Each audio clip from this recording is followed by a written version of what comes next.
Southeast Muslim elders back Igbo presidency. Welcome to the news and please subscribe to our channel. The leadership of Southeast Muslim Elders Council on Sunday threw their weight behind Nigerian presidency of Igbo extraction come 2023.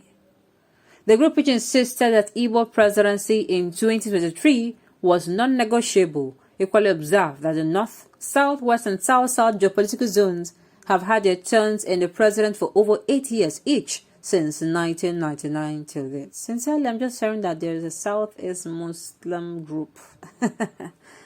Oh my goodness. Well, the main message there is, if Nigeria is all about equity, if Nigeria is all about unity, if Nigeria is all about, we are going to be more interested, in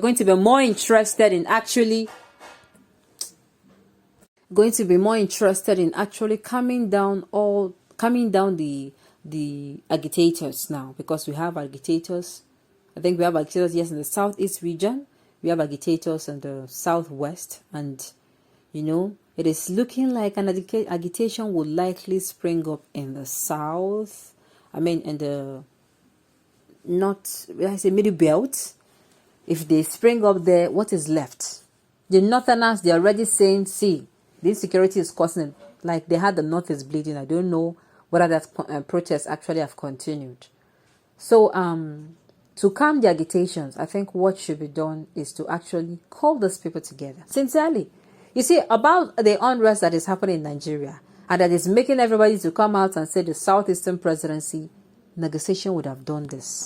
As in negotiation, you know what they call, while you are busy spending money, you want to travel to Sokoto. You want to travel to Sokoto to get the solution to a certain challenge or a certain problem.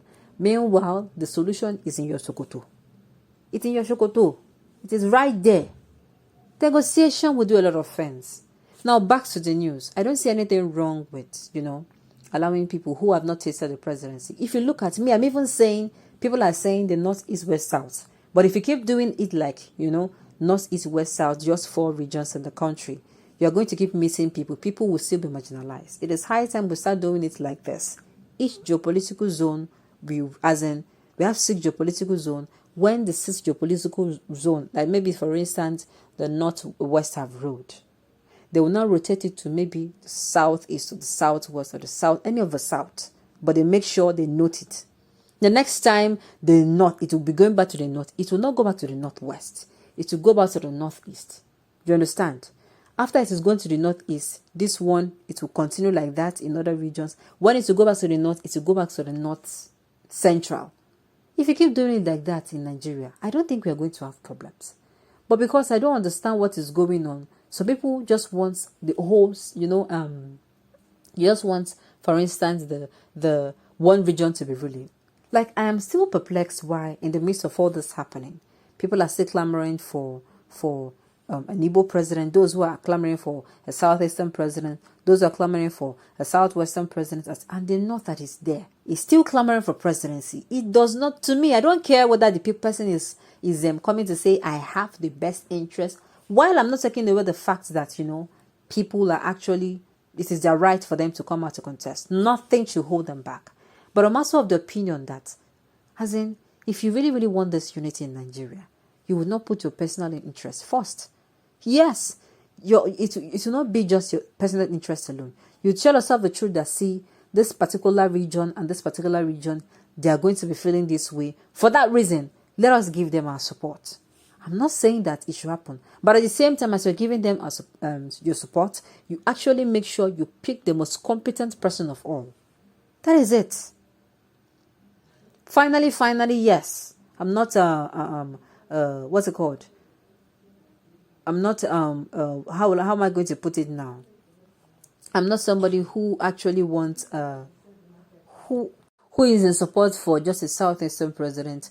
I'm someone who wants the most competent president coming for, let's say, since the Southeastern Nigeria is actually calm, is actually agitating for it. Fine, let's look towards the direction.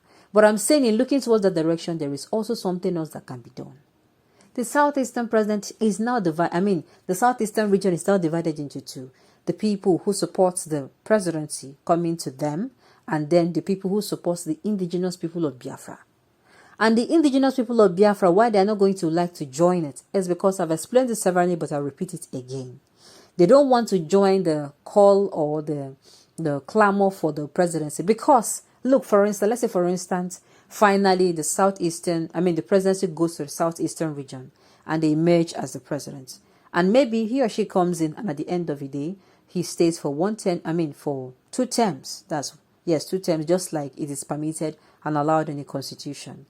And in that 2 terms, let's say he does some things for the southeastern region that makes them, tone down a lot, that it's reduced their protesting agitation to 15%, that they don't come out to say some things and they don't come to do some things again. Now let's say that particular time elapsed and the president's time elapsed, the southeastern president's time elapsed, and he comes and another person comes in and the person is like, no, I don't want things to be like this. What do you think will happen? It will not be the agitation, and this time around the agitation will not be first. That is why these people who support the indigenous people of Biafra, they are like, we don't want somebody that will come and the person will be like, I did this or I did not do that. Less equity. And at the end of the day, if you look at what they are clamoring for, it is that Nigeria is going to be fair to themselves. There is no ethnic supremacy. There is no this is the religion. We are going to be very now. Everything goes as in equally. The south, the west, the north, the east, whatever is actually equal to the other. When it comes to allocation of funds, allocation of resources, and allocation of appointment, there is equity. And there is also equity and, following law. No law is on ink and paper. If there is a law on ink and paper, it exists on ink and paper. If it is not on ink and paper, but it's actually, it is actually going to be used. It is used equally, both on the masses and those who are in the upper class of let's say, the economy. So that is it. Let's find out more about the news. Please stay with us, the news in detail. The Muslim group made this known in Abakaliki, the Ebonyi state capital, on Sunday after its meeting, where it deliberated on some issues bordering on its members in the region and beyond. Some of those issues, which the group noted it was concerned about, were the non-inclusion and the recognition of Muslims in the affairs of the zone, especially by the 5 governors of the zone and the Apex Socio-Cultural Organization in Igbo land, the Ohaneze Igbo worldwide. A representative of the group, Barrister Sulaiman Akandu from Abia State, who read out the group's resolution on behalf of the council's members, also urged the governors of the zone and the Ohaneze Igbo to include Muslims in the political and economic deliberation of the region. It can't be like, say, while I want plenty small. Okay, on this note, we have come to the end of the news. We say thank you for tuning in to listen. And until I come your way next time, enjoy the rest of the day.